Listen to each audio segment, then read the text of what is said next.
Kembali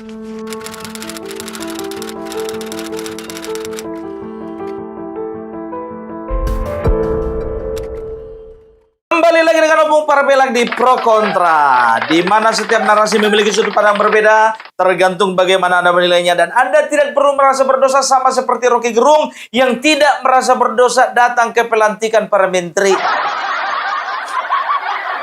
Rasa nggak berdosa dia. Hormat sama Bapak Prabowo, hormat sama Bapak Kapolri, hormat sama bapak-bapak menteri. Yang nggak terelakkan lagi, hormat dia sama Mas Gibran.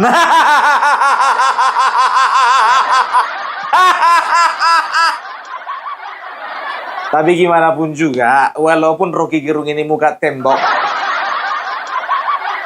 sama Syahdana Nainggolan itu, iya kan? Nah, kalaupun mereka ini muka tembok, tapi masih mending lah nasib mereka daripada saya Didu nggak diundang.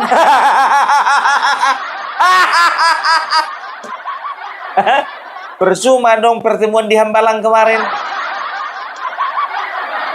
Aku nyangkanya jujur aja, ku bilang kemarin waktu saya Didu, Abraham Samad, Susno Duaji, sama Siti Zuro dipanggil ke Hambalang, pikirku kan, siapa lah di antara orang ini yang jadi menteri? Pikirku begitu kan. Kalau aku menurutku, mak, gimana lah jadinya Indonesia ini kalau mereka jadi menteri? Kan begitu. Padahal dalam hati mereka, mau jadi menteri nih. Sampai mereka itu glorifikasi. Sebentar klarifikasi sana. Sebentar lagi klarifikasi sana. Begitu ditanya wartawan, semangatnya mereka menjawab. Bapak Presiden minta pendapat kepada kami. Ini ono eneh. Mengenai reformasi kepolisian begini-begini. Penyampaiannya si siapa lagi yang paling lucu? Si siapa namanya itu? Si aduh kalau aku ingat orang ini ingat Putri Duyung aku. Aduh, siapa? Saya Didu. Kau enggak aja kau, Bung. Masa kau ingat apa namanya kau sama-samakan dengan Putri Duyung? Ada sejarah.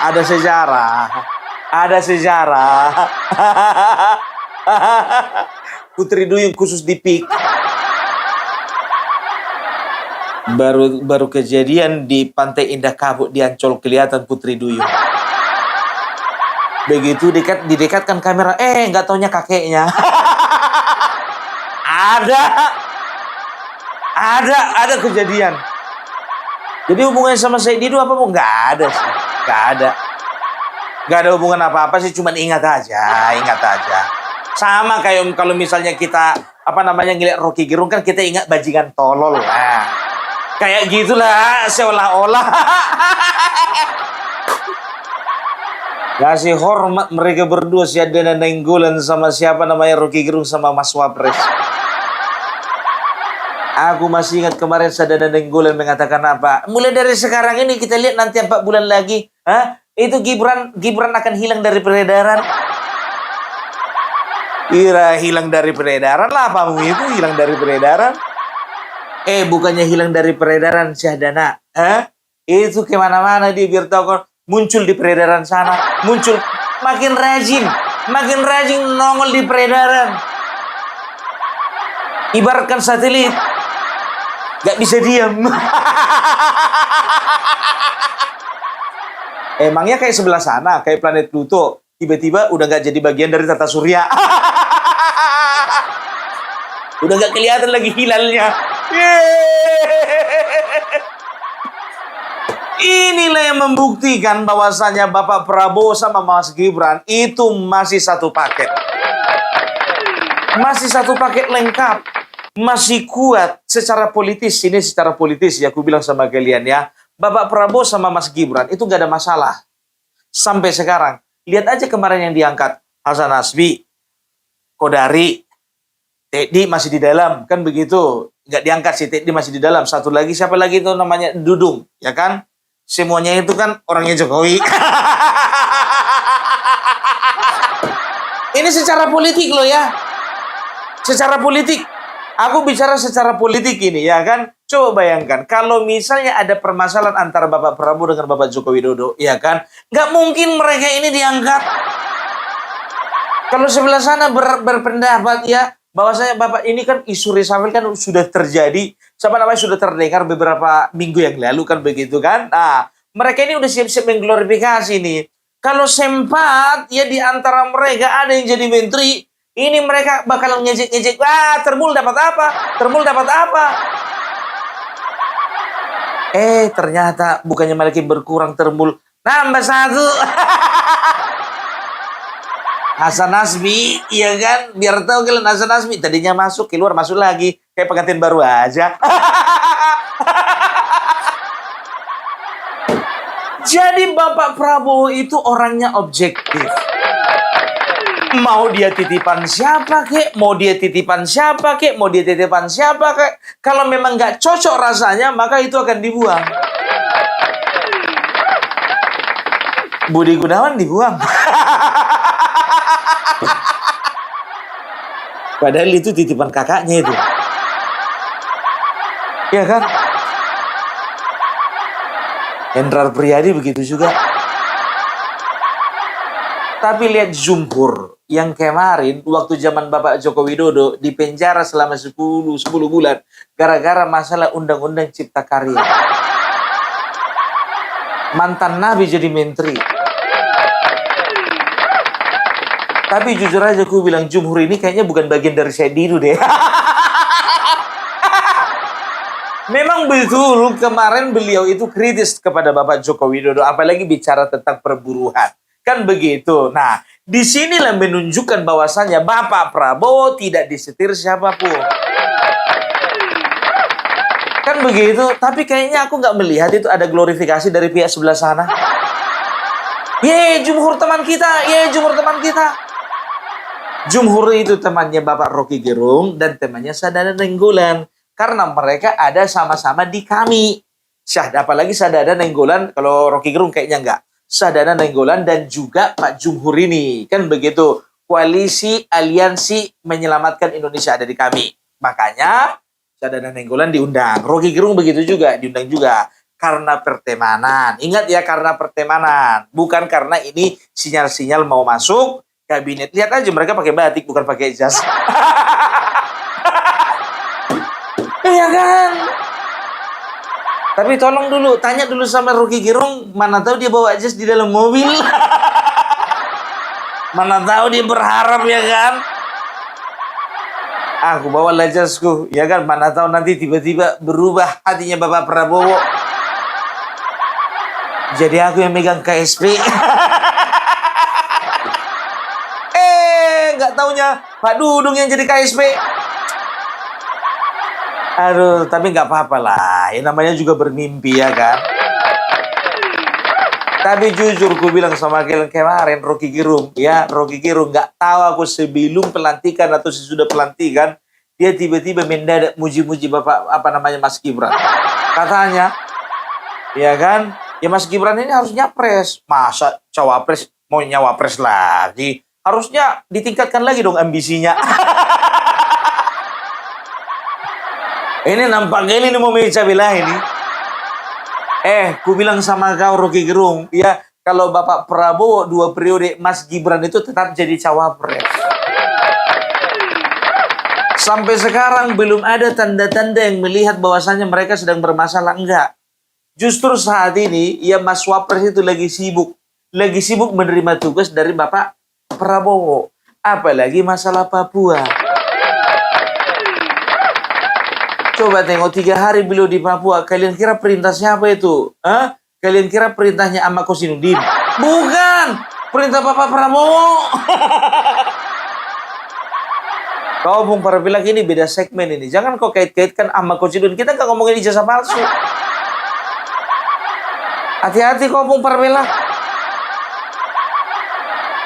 Jangan, nanti bersin-bersin dia di sana. Kita bisa melihat bagaimana Mas Wapres dengan segala kelapangan hatinya, ya, dia dia membalas sapaan daripada Rocky Gerung. Kan begitu. Orang yang selama ini menghinanya, orang yang selama ini mendiskreditkannya, orang yang selama ini mengkritik secara tajam, orang yang selama ini berusaha untuk membunuh karakter, ya walaupun dibungkus dengan kata-kata kritik, ya kan, tapi beliau ya sudah bisa sudah bisa mengontrol diri dan juga bisa dikatakan beliau ini coba bayangkan siapa Rocky Gerung, sedangkan Yusuf Kala aja dipuji. Yusuf Kala yang udah wakil presiden 2 kali. Bapaknya tersakiti, biar tahu kalian. Kalau kita contohnya bapak kita disakiti, kita sebagai anak sakit hati juga kan. Kalau kita sebagai bapak, anak kita disakiti, kita sakit juga kan. Kan begitu. Ini malah dipuji. Yang untung aja nggak ada wartawan nanya Wapres waktu itu. Kalau misalnya ditanya sama Mas Wapres, ada wartawan kan, Mas Wapres, bagaimana itu tanggapannya tentang Rocky Gerung yang datang ke pelantikan? Ya beliau itu kan idola saya. Beliau itu mentor saya. Beliau itu adalah teladan bagi kita semua. Ya, saya sangat menghormati beliau. Paling itu lagi jawabannya. Kan begitu. Aku tidak bisa kubayangkan bagaimana malunya Rocky Gerung melihat ya, Mas Wapres. Tapi sebentar dulu, Pumpar Belak. Emangnya Rocky Gerung punya rasa malu? Jangankan rasa malu, kemaluan aja punya. Lah kan memang betul. Apa yang salah? Jangan kalian sakut-sakut pautkan dengan masalah pribadi ya. Jangan tanya sama Opung Parbela. Jangan tanya sama Opung Parbela, masih jitu nggak itu barang?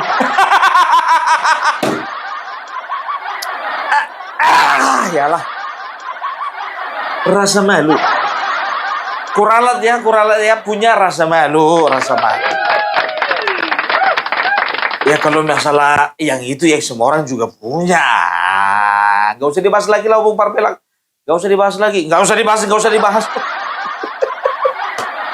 Ya, jadi Syahdanan Nainggolan begitu juga. Kalian tahu Bapak Gibran ini, Mas Gibran ini sampai dikata-katain katanya, ya Bapak Joko Widodo serakah, keluarganya juga ikut serakah. Coba bayangkan kalian, ya gimana lah perasaannya si Syahdanan Nainggolan melihat Mas Gibran.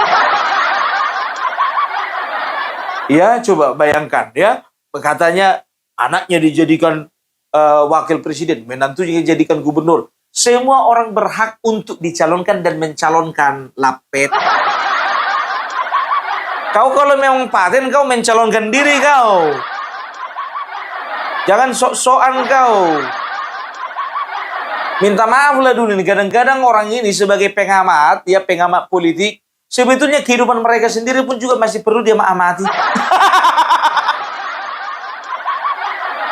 Bapak Prabowo sampai sekarang nggak pernah ada masalah dengan Bapak Mas Gibran, ya kan? Bapak Prabowo lagi kerja, ya dia fokus bagaimana membangun relasi di luar negeri, fokus bagaimana supaya Indonesia ini bertahan dari segala goncangan, fokus supaya bagaimana Indonesia ini diakui di negara internasional, kan begitu? Nah, coba bayangkan kalian, ya dia memiliki wakil presiden yang bisa diandalkan.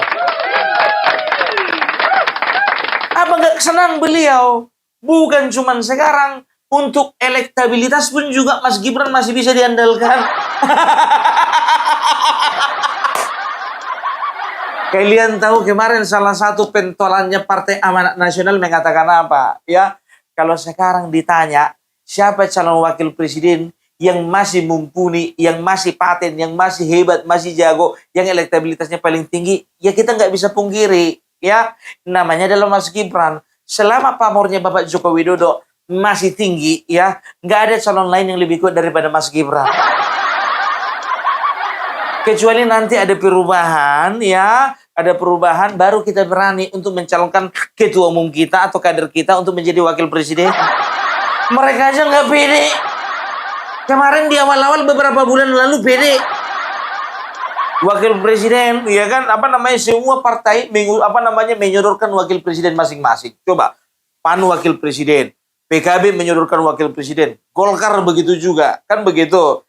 Mana ada Pung menyodorkan wakil presiden, kan dibilangkan mendukung pemerintahan Bapak Prabowo tapi nggak Gibran. Iya, tapi secara nggak langsung mereka itu ingin mengasih kode, ngasih sinyal bahwasanya nih kami akan dukung, kami siap kok dipinang jadi wakil presiden.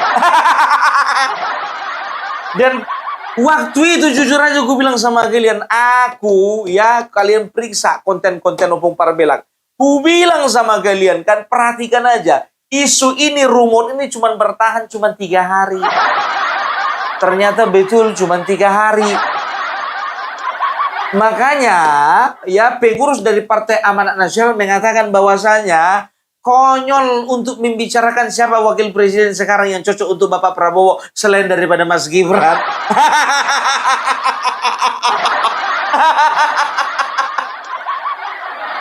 Beliau itu bisa diandalkan.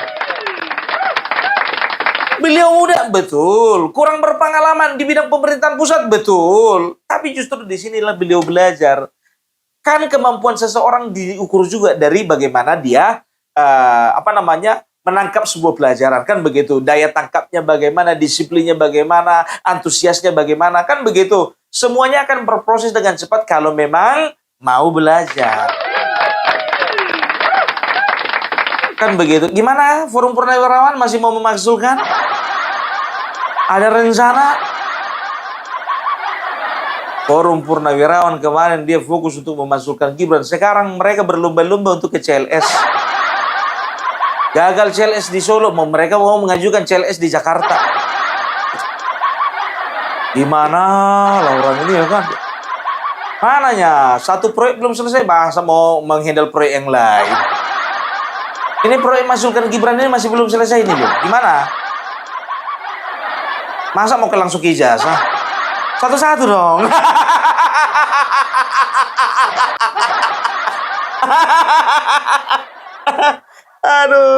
Aduh, sayang sekali ya.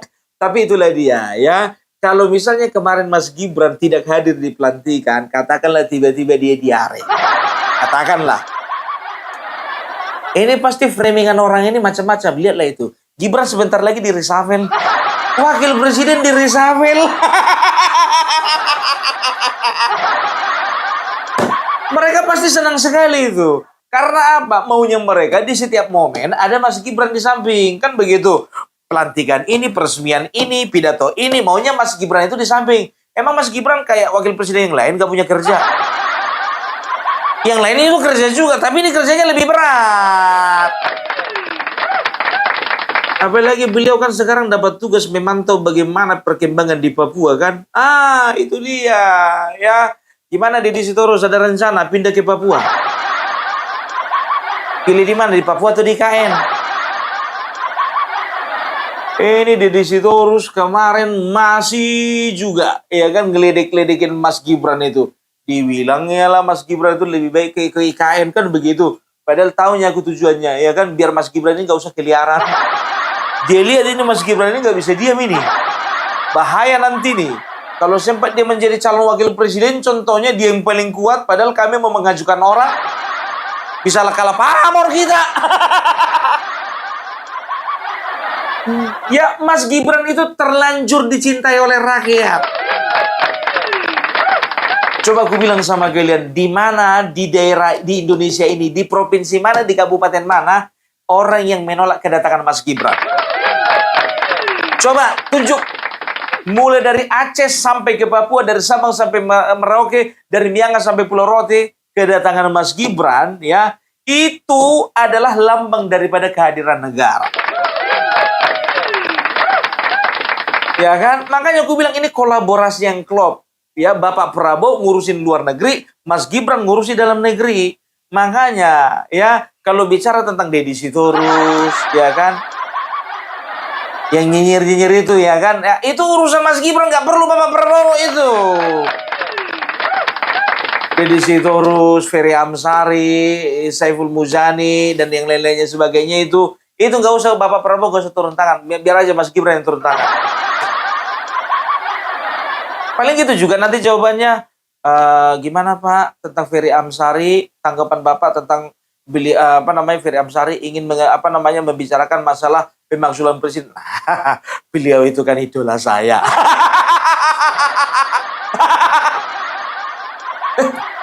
Ferry Amsari idolanya Mas Gibran. Dari mana jalannya? Satu-satunya prestasinya kan cuma Dirti Food. Aduh, ya jadi bisa dikatakan ya kita bisa melihat progres perkembangan ya, perkembangan negara ini di dalam mensejahterakan masyarakat, mensejahterakan bangsanya, memajukan bangsanya. Ini memang sangat kelihatan betul. Kita bisa lihat capek jadi Bapak Prabowo itu. Baru-baru ini Bapak Prabowo, biar tahu kalian, baru-baru ini beliau ya meresmikan 13 proyek. Beliau meresmikan 13 proyek yang bernilai 116 triliun. Meresmikan itu biar tahu kalian di Cilacap. Makanya kemarin beliau terpancing emosi.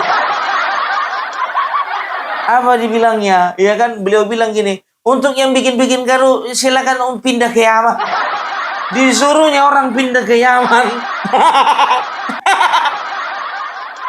Negara lagi konsentrasi bagaimana meningkatkan pertumbuhan ekonomi. Negara lagi konsentrasi bagaimana mengatasi masalah minyak. Negara lagi konsentrasi bagaimana ya menjalankan program ketahanan pangan ini. Nah, ini orang bikin gaduh.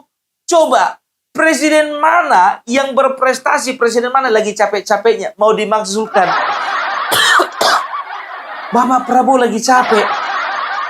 Pernah dia juga pidato, dia katakan begini, saya lagi capek, lagi sibuk ngurusin di mana kita dapat minyak. Kan begitu, ini malah bikin ribut.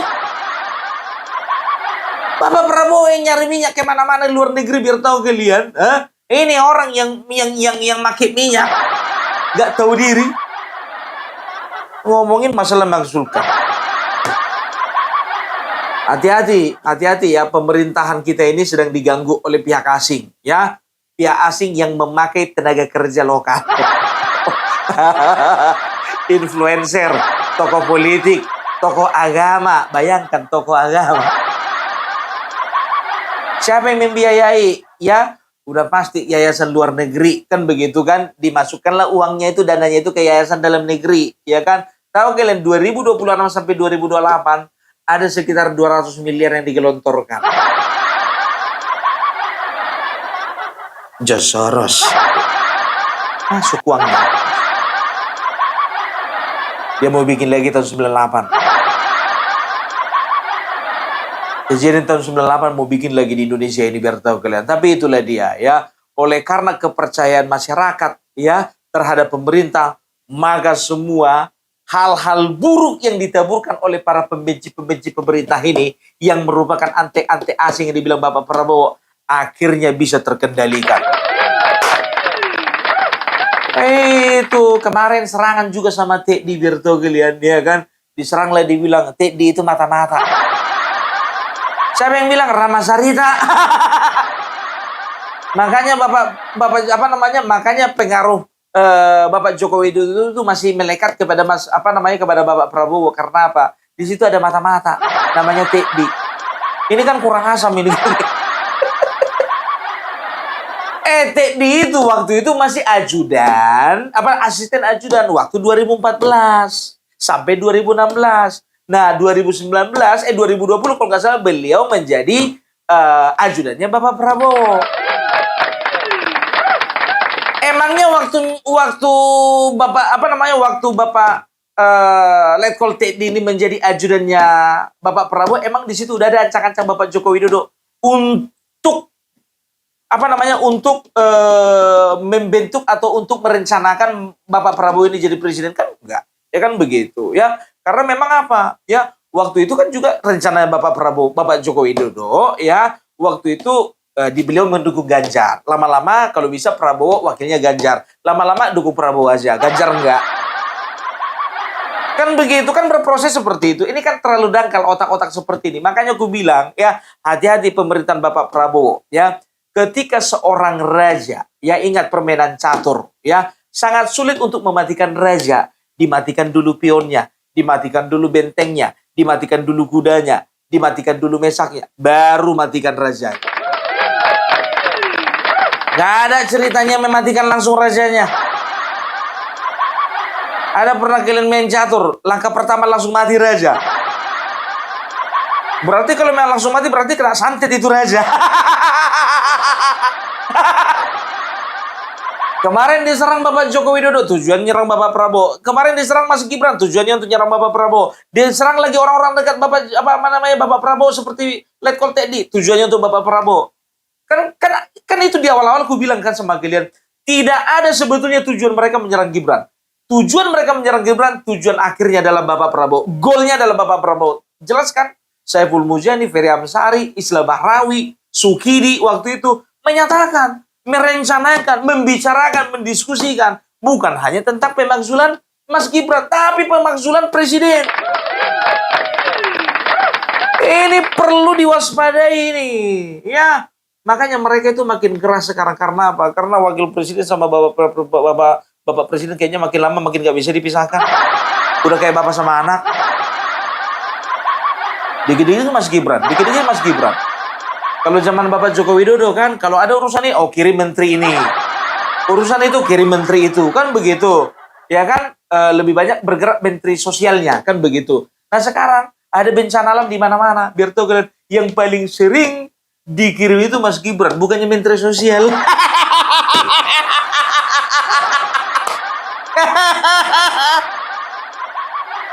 Karena bisa diandalkan. Dasar Opung Parbela penjilat. Terserah kalian mau bilang penjilat. Yang penting ini adalah kenyataan. Oke? Jadi kemarin kita sudah lihat bahwasanya reshuffle menteri itu ya tidak memberikan efek apa-apa. Ya bisa dikatakan ya nggak terlalu banyak menimbulkan polemik lah. Karena memang orangnya itu juga. Tapi sebetulnya kalau ku bilang sama kalian ya ini kayaknya ini analisaku ya. Ada Hasan Nasbi, ya. Setelah itu ada M Kodari. Setelah ada Dudung, ya, Abdurrahman. Yang tiga inilah dulu, ya. Fokus ke yang tiga ini, ya. Kalau untuk Jumhur nanti kita komentari. Yang tiga ini, ya kita bisa lihat, ya. Aku melihat bagaimana pola dari para oposan ini, ya. Oposan ya, bukan oplosan ya. Oposan. Tapi kalau lama-lama dibiarkan jadi oplosan juga sih. Bagaimana para oposan ini makin membabi buta, makin ganas menyerang Bapak Prabowo, menyerang pemerintahan. Kan begitu. Nah, perlu ada orang, perlu ada badan, perlu ya ada satu kementerian yang memang khusus ngurusin orang-orang ini.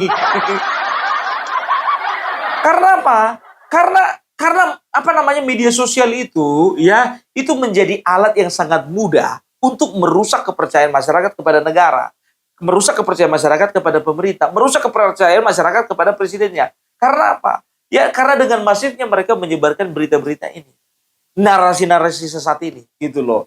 Jadi harus dikalahkan, ya. Kita udah tahu sendiri bagaimana Kodari, kemampuan berkomunikasinya jangan ditanya. Kita tahu sendiri bagaimana Hasan Nasbi, kemampuan berkomunikasinya juga itu nggak main-main gitu loh. Ya makanya ini perlu ya. Karena apa? Karena ya banyak negara-negara hancur oleh karena narasi sesat.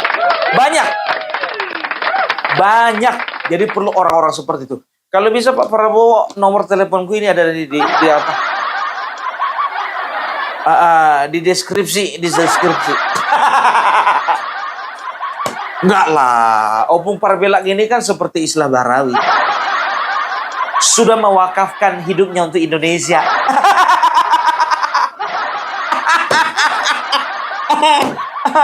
Oke, jadi itu sedikit tentang kenapa harus Hasan Nasbi, kenapa harus Kodari, kenapa harus Dudung. Nah, kan begitu ya. Beliau itu kepala staf kepresidenan, kan begitu. Kalau berbicara tentang kepresidenan, kepresidenan itu berbicara wibawa, kan begitu. Kalau sudah Dudung, kepala staf angkatan darat, ini untuk membentengi siapa? Membentengi Bapak Prabowo dari orang-orang modelnya Sunarko. Masuk nggak barang itu? Masuk. Kenapa harus Dudung kan begitu? Ya kan kok nggak yang lain, ya kan? Tapi Opung Parbelak itu kan orangnya Jokowi juga. Masa sih setiap orang yang diangkat Bapak Joko Widodo semuanya orang Jokowi? Enggak aja ya. Jangan pernah dengarkan narasi seperti itu ya. Jadi itu dulu dari Bung Parabella. Kita ketemu di pro kontra yang akan datang.